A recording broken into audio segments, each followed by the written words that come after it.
मथुरा में कथावाचक देवकीनंदन महाराज ने कोलकाता डॉक्टर रेप केस में बोला। उन्होंने कहा कि ममता बनर्जी यदि हालातों पर काबू नहीं कर पा रही हैं तो उन्हें इस्तीफा दे देना चाहिए।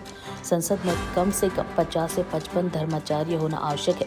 बेटियां कैसे सुरक्षित हो, इस पर सभी को ध्यान देना होगा। हम लोग किस भारत की बातें कर रहे हैं? अगर हम भारत की बातें कर रहे हैं तो यहाँ कानून हमें वैसे बनाने पड़ेंगे जिससे सिर्फ हमारी बच्चियां ही नहीं, पूरी मानव जाति सुरक्षित हो। बच्चियां, आप कह रहे ममता बनर्जी कौन है? एक स्त्री है, एक देवी है, एक स्त्री शरीर में है, और स्त्री शरीर में होते हुए क्या उन्हें नहीं पता कि जब भी इस बच्ची के साथ में, किसी भी बच्ची के साथ में ऐसी भयावह है घटना घटती है तो उसके साथ क्या करना चाहिए, उसके साथ व्यवहार क्या होना चाहिए? क्या उन्हें नहीं पता?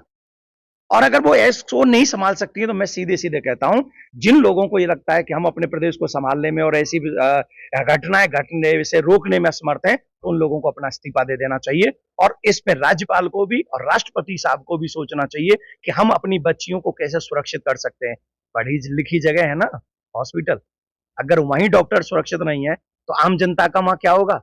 बंगाल में और सनातनियों का क्या हो रहा है? क्या बांग्लादेश से हम लोग अभी शिक्षा नहीं ले रहे हैं? अगर बांग्लादेश से अभी शिक्षा नहीं ले रहे हैं तो हमको पछताना पड़ेगा। फिर एक बार देश की जनता को मैं कह रहा हूं, फिर एक बार मैं सभी जितने भी शासक हैं उनसे कह रहा हूं, कम से कम 50-55 धर्माचार्यों को सदन में आने दीजिए और उनको लाकर सही मायने में कैसे चारित्रिक उत्थान व्यक्ति का होगा, उसके बाद देश का विकास होगा, सही मायने में उसी को विकास कहा जाएगा।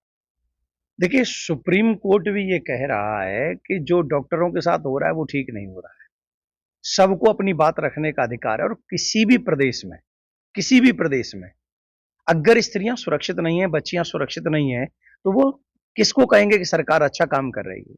मैं इसीलिए हमेशा कहता हूं कि कम से कम 50-55 धर्माचार्य सदन में होने चाहिए, जिससे उचित और अनुचित का निर्णय सही ढंग से कर सके। आप एक बात मानिए इस बात को कि अगर धर्माचार्य होंगे तो वो बता सकेंगे कि हम लोग किस आध्यात्मिक जगत की ओर